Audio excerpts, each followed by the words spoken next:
Salut et bienvenue dans ce nouvel épisode de EAK Review. Aujourd'hui, c'est Julien et son module 3 qu'on va review ensemble. Le module 3, pour faire simple, c'est une bonne grosse initiation à la cleanarchy et notamment à l'inversion de contrôle, au concept de domaine, infrastructure, de couche UI application, un peu de séparation finalement de responsabilité. Euh, donc ça, c'est un petit peu le gros résumé et dans l'application, alors on peut voir, hein, il nous a fait ça très très joli. En gros, on a une API Star Wars qui existe, c'est pas la mienne, c'est pas moi qui l'ai faite, et il faut aller l'interroger, et il y a des domaines différents, euh, des personnages, des planètes, etc. Mais en même temps, ça se croise un petit peu. Donc voilà, l'idée c'est vraiment de s'initier un peu à cette culture de la cleanarchy, ce qui grossièrement, avec surtout de l'inversion de contrôle, mise en place de contrats d'interface, d'implémentation, comment on configure nos implémentations, etc., etc., etc. Donc voilà, c'est vraiment euh, les objectifs finalement de l'Active-Archi, c'est quand même assez simple. Je veux pouvoir développer un front-end et pas avoir besoin de développer un back-end pour faire une démo à un client. Bah voilà, on va mettre en place une memory, c'est-à-dire des classes avec des services locaux, en fait, des jeux de données statiques. Et puis comme ça, tout sera prêt pour, bah, si on a le go, on passe en HTTP, en GraphQL, ce que tu veux. Il y a juste un switch d'implémentation à faire, c'est quand même hyper pratique. Tu bosses dans ton train, t'as pas de Wi-Fi, t'as rien, bah c'est pas grave, tu te fais un petit jeu de données statiques, live, tu switches vite fait, c'est très très simple à mettre en place pour ta feature. T'es en train de développer une feature, ton copain du bac il est pas là, c'est pas toi qui fais le bac, pas de bol. Euh, Bah, tu vas pas t'empêcher d'avancer, donc tu vas te mettre en place ce qu'il faut, et puis comme ça, tu pourras switcher facilement. Et qui plus est, souvent, les classes in-memory, donc avec les données statiques, on les récupère de toute façon pour les tests. Donc, rien n'est perdu, tout se transforme. Bref, alors, donc c'est très très joli. J'ai vraiment l'impression d'être dans Star Wars, ça me fait très plaisir. Je suis un peu fan. Donc voilà, c'est pas mal. En gros, l'idée c'était de récupérer des tas d'infos, de les croiser, et c'est plutôt propre, c'est plutôt cool. Euh, non, c'est bien, hein. C'est très très joli, Julien. J'aime beaucoup. Par rapport à la to-do list que tu avais fait, je crois, je pense qu'au niveau des couleurs et du thème, on est beaucoup mieux lotis. Sans jugement aucun, j'ai aucune créativité, donc voilà. Mais je trouve ça toujours rigolo. Alors, on est sur du Angular 21. Ils se sont tous mis en Angular 21, c'est cool. Ils prennent même plus les starters que je leur fournis, ils sont autonomes, c'est des grands. Donc, on a notre app component, on a notre app config. Donc là, on voit que ça fonctionne comment? Pour faire court, ce qu'on veut, c'est que notre couche domaine, ce qui contient finalement notre logique front-end, on va appeler ça comme ça, je sais que ça attend certains quand on parle de logique métier dans le front, alors on va appeler ça la logique front-end. Dans notre domaine, c'est là où toutes nos règles, toute notre orchestration va être régie. S'il y a des calculs propres à notre front-end, s'il y a des règles propres à notre front-end, etc., etc. Tout va être centralisé dans notre domaine. C'est aussi là, souvent, on va modéliser nos modèles de données. Euh, et donc, ce qui se passe, c'est que notre domaine, elle va définir pour la partie UI front pure, donc tout ce qui va être page, smart component, etc., des use cases, d'accord? Tu as le droit de faire ça, récupérer la liste des personnages, donc tu as un use case qui va te permettre de récupérer la liste des personnages. Donc du coup, c'est une dépendance qui va de domaine vers application. Et puis, derrière, il y a aussi une dépendance qui se fait de domaine vers infrastructure. Infrastructure, c'est toute la communication vers l'extérieur. Quand tu commences, potentiellement, ça va être toutes tes classes statiques in-memory que tu vas mettre dedans, et qui vont être après remplacées par tes classes HTTP, ou GraphQL, ou Local Storage, enfin bref, tout ce qui fait ta communication extérieure. Le truc, c'est que en TypeScript et en Angular, on ne peut pas injecter d'interface. Euh, on peut pas, ça ne s'injecte pas, c'est pas injectable, c'est comme ça. Donc, c'est pas grave. Le framework a pensé un pattern, c'est l'injection token. C'est-à-dire que, tu vois, ton composant, parce qu'il a la notation at component, ton service, parce qu'il a la notation at injectable, ils sont injectables. Eh bien, l'injection token, c'est je vais encapsuler quelque chose qui n'est pas naturellement injectable, et de fait, il va être injectable. C'est ça le rôle de l'injection token. Donc, et nous, là, ici, on s'en sert pour dire, eh bien, j'ai une interface get people getaway, par exemple, qui est une interface qui permet de modéliser, pardon, le fait. Alors ici, lui, il a fait ça avec des ressources, très bien. Donc d'avoir une ressource de people, et derrière, on dit, bah, ok, ce qu'on veut, c'est tac, tac, tac, export. Alors ça, je sais pas pourquoi il y a l'export token ici. C'est pas grave, on en reviendra après. Euh, et là, c'est de se dire, bah, à ce token, à cette interface, qui est dans ma petite boîte token, qui s'appelle get people getaway. Ici, dans mon app config, je vais lui spécifier que, à l'instant T, je veux qu'il utilise HTTP People Gateway. Et puis si un jour j'ai un problème parce que mon back est down, parce que Cloudflare est KO, parce que ce que tu veux, je viendrai remplacer ici par ma classe in-memory statique. Ce sera le seul changement à faire. Partout où tu voudras utiliser ton interface, en fait, tu récupéreras la valeur de ce token. Voilà. Ça t'évite de disperser comme ça l'implémentation choisie partout dans ton code. C'est pas un énorme effort. Ça demande pas non plus un énorme effort de compréhension et de lecture parce que finalement tout est là déjà. Donc voilà, et bien donc on voit qu'il a défini autant de tokens et d'interfaces donc qu'il n'a de domaines différents. Donc là c'est plutôt des entités, hein, c'est des types d'entités. Mais on va se simplifier un peu la vie sur le vocabulaire. Et donc là il a défini des HTTP. Là je suis arrivé sur la partie. Alors, euh, du coup, je sais pas pourquoi, Julien, tu as fait un export de ce token également dans la gateway. En fait, enfin, peu importe à la limite. Mais c'est juste que du coup, tu vois, là, t'importes. En fait, il faut que ce soit cohérent. Si tu as envie de rassembler les deux, pourquoi pas. Mais dans ce cas-là, il faut être cohérent sur les imports. C'est-à-dire que soit tu l'importes tout le temps à partir de ce fichier-là, soit tu l'importes tout le temps à partir de ce fichier. Mais tu peux pas faire les deux. Voilà. Donc je sais pas. Tu vois là, j'ai quand même la vague sensation que tu vois là au niveau du app config. Donc là on est sur le token. Là c'est le token en lui-même. Là bon, j'ai même pas l'impression que vraiment il soit utilisé finalement ton import. Bon, disons que c'est du code mort. Voilà. C'est pas très grave, mais faut faire attention parce que tu vois, ça m'a un peu perturbé à la lecture. En termes de découpage, donc là on est dans People, on a une partie application, donc théoriquement c'est là où c'est vraiment la partie purement front-end de ton front, la partie UI, tes pages, etc. Là ça va être tout ce qui va être tes entités, tes use cases et tes contrats pour ton infrastructure, donc par exemple Get People, Get Away. On a un modèle People assez complet, edited, created, ta, ta, ta, ta. Ok, très bien. Il a même fait un type spécial pour le gender. Euh, bon, je vais pas du tout faire de débat enum ou union type. Moi, j'avoue, j'utilise quasiment plus enum. J'utilise tout le temps union type. Euh, question de religion. Mais sachez que ça existe. En fait, il aurait très bien pu juste faire ça. Voilà, ça aurait été complètement ok. Même en le déclarant en type, hein, peu importe. C'était une alternative. Voilà, donc là, il a son use case. Ça, c'est pour sa partie front-end. Je vous occupez pas de savoir pourquoi c'est rouge. Je pense que c'est un bug StackBlitz. Euh, et donc là, il a sa petite classe, pardon, getPeopleUseCase, qui récupère la valeur du token, du gateway. Alors attention,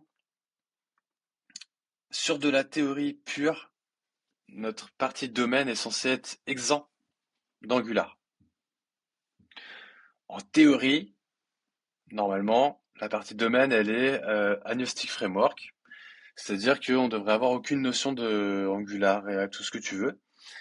Un des rares trucs tolérés, c'est ArcGIS parce que pour le coup, c'est ce qui permet de faire des observables. Mais voilà, on peut aussi se dire à un moment donné, j'ai pas prévu de changer de techno, je vais pas m'enquiquiner avec ce genre de détails. Très bien. Il faut le poser au départ, il faut être conscient de ce que ça. C'est ce que je vais appeler de la. C'est ce qu'on va pouvoir éventuellement mettre dans de la dette technique maîtrisée ou pas. En fait, c'est un choix technique, il faut pouvoir l'assumer derrière. C'est tout. Voilà, il faut être conscient de ça. Mais en théorie, on ne devrait pas trouver d'Angular dans la partie domaine. Donc là, il gère les erreurs, is loading, people, ok. Donc là, on a même les trois. Très bien. Euh, je sais pas trop comment c'est utilisé derrière, mais tu aurais peut-être même pu imaginer une seule valeur qui contenait les trois valeurs en fait. Un seul signal, pardon. Qui aurait été un regroupement des trois, ça aurait pu être, tu vois, avec un get people state par exemple, avec une value, is loading et error, ça m'aurait pas paru complètement déconnant. Là, t'as tout séparé, pourquoi pas, hein, mais on aurait pu aussi avoir en alternative un seul signal. Et donc très bien. Et donc là, on a la partie infra. Donc là, il a son type People API et ça, c'est bien. Il faut faire attention. Le type de ton domaine, c'est pas obligatoirement le même type que ce que te renvoie ton API. Il faut pas partir de ce postulat-là. Il faut définir ton type de domaine et derrière, il faudra que ton API s'adapte à ça en fait. Alors oui, les gens ils vont me dire oui, mais c'est con, t'as un backward front et tout. Ouais, ok. En réalité, d'abord, on n'a pas toujours la main sur nos API et donc on n'a pas toujours la main sur la façon dont elles évoluent. Ça, c'est un premier point. Le deuxième point, c'est que parfois on a envie de faire des transformations aussi en fait. Un truc tout bête, là les dates elles sont en chaîne de caractères et lui dans son domaine il les vend en dates. Voilà, bon, bah, fin de chantier. S'il avait des opérations de transformation à faire autres, etc., il pourrait aussi les faire. Euh, bon, voilà, ça me paraît être un excellent pattern, même si c'est les mêmes, de distinguer physiquement les types. Et là, en plus, c'est une notation avec underscore et lui, du coup, il les a retirés pour être cohérent dans son code. Voilà. Et donc ça c'est une bonne chose. Bon, interface type, pareil, j'en ai déjà parlé, ça c'est une sorte de religion, il n'y a aucun souci. Chacun fait comme il l'entend. Euh, ok, et donc là on a people list. Donc là on a clairement du Tailwind, ok. Là on a notre petite boucle, on a le track sur l'ID, ce qui est cool. Alors, petite remarque, il y a énormément de div et de span, cher Julien. Je sais pas si d'un point de vue sémantique, on pourrait pas faire mieux. Peut-être, peut-être. Mais voilà, il faut bien que je te trouve des sacs d'amélioration. Donc là, si c'est défini et que ça ne vaut pas ça, alors on affiche ça. Ok, très bien. Alors en fait, je pense qu'on peut retirer ça. Parce qu'en fait, si c'est undefined ou nul, en fait, ça vaudra quand même pas ça. Alors qu'est-ce qu'il veut? Pourquoi il est pas content là? Ouais, il est en train de craquer StackBlitz. Euh, mais je suis presque sûr que j'ai rien cassé. Voilà. En fait, oh, la violence du truc, quoi. Tout ça parce qu'ils ont pas installé une lib. Syntax require but module TLC cannot be found. C'est moche. En fait, la première condition, c'était si personne point iColor. Donc sous-entendu, euh, est true-fee, on va dire. Donc ne vaut pas nul ou undefined ou toutes les valeurs falsies. Et là, on rajoute en plus si ça ne vaut pas NA. Bah ok, mais de toute façon, même si c'est nul ou undefined, ça ne vaudra pas NA. Donc tu peux te retirer une condition, il n'y a pas de problème. Et donc là, on a des inputs, des outputs, c'est très bien. Là, il y a des imports qu'on pourrait enlever, bon, admettons. Les détails, les détails, on a un pipe. Alors, on a un petit bouton, bon là je vais pas refaire la même remarque hein, sur le div et span. Euh, ok, ok. Personne. If person is P. Oh, ça c'est rigolo. Alors attends. Ah, alors ça je pense que c'est un hack que tu utilises pour pas répéter ta fonction partout. J'imagine, puisque de toute façon ton person il est obligatoire. Donc tu ne peux pas, il peut pas être nul ou undefined. Euh, En fait, tu peux faire mieux que ça, très cher Julien. Tu peux faire un athlète. P est égal à personne. Voilà. Du coup, tu peux retirer ton if. Waouh, faut pas que je me gourre. Là. Et du coup, ça fera la même chose. En tout cas, ça fera exactement ce que tu voulais faire, à mon humble avis. Voilà. Voilà. Le athlète te permet en fait de déclarer une variable localement dans ton template. Alors attention à pas en abuser, attention à pas en faire trop parce que c'est une demi-bonne idée, hein. L'idée c'est pas non plus de faire de la logique dans le template. En termes de syntaxe que moi j'utilise beaucoup, c'est souvent juste rajouter un underscore en fait devant la propriété, pardon. Pourquoi? Bah, d'abord, ça permet d'avoir le même nom. En fait, sinon, tu peux pas, sans l'underscore, avoir deux. Enfin, il a l'impression que tu nommes deux fois la même chose.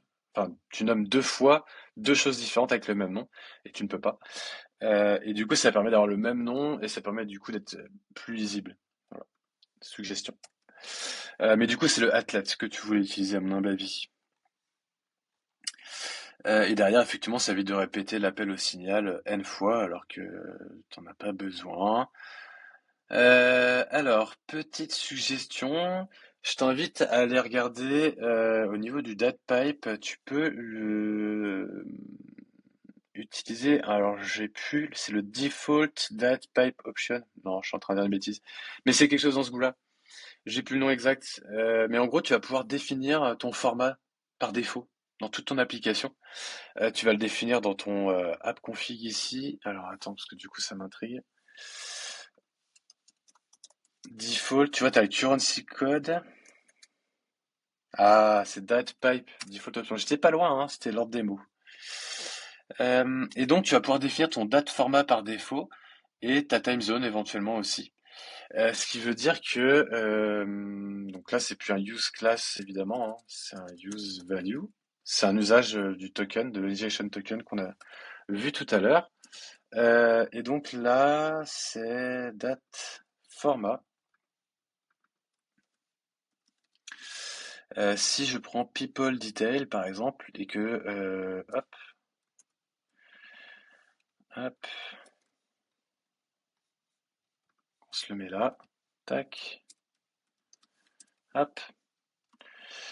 Alors je veux juste l'enlever à un des deux pour montrer que ça ne change rien.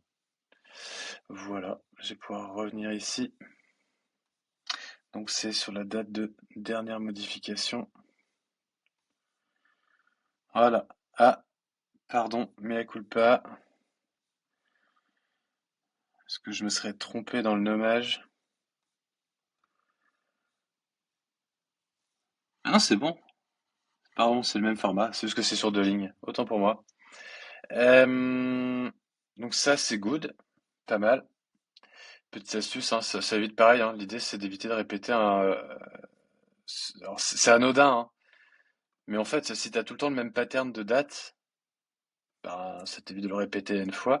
Et l'avantage, c'est que si jamais un jour tu veux le changer partout en une fois, ou presque, eh ben tu peux. Et après, par contre, ça t'empêche pas de définir, enfin, d'utiliser d'autres formats, quoi, en fait. Je sais pas si Medium existe. J'ai mis ça un peu au pif, j'avoue. Voilà, c'est ça. Tu vois, tu peux quand même le préciser à certains endroits et ça t'empêche pas de le faire. Donc voilà, c'est un peu la force du truc. Petite astuce, quoi. Voilà. Bon, après, les classes, elles sont pas énormissimes, donc il n'y a pas énormément de choses. Donc ça, c'est très bien. Ça, c'est très bien. Du coup, je vais aller faire un petit tour dans App. Je vais faire un petit tour dans App. Donc App, il récupère la list component et les details. Ok. Si selected person as person. Donc ça, c'est pas du tout déconnant. People detail. Ah oui, d'accord. Soit t'affiches l'un, soit t'affiches l'autre. Ah, c'est rigolo ça. Euh, Ok, très bien. Alors moi, je vais même rajouter un truc. C'est le add differ. Ah non, on peut pas. Dommage.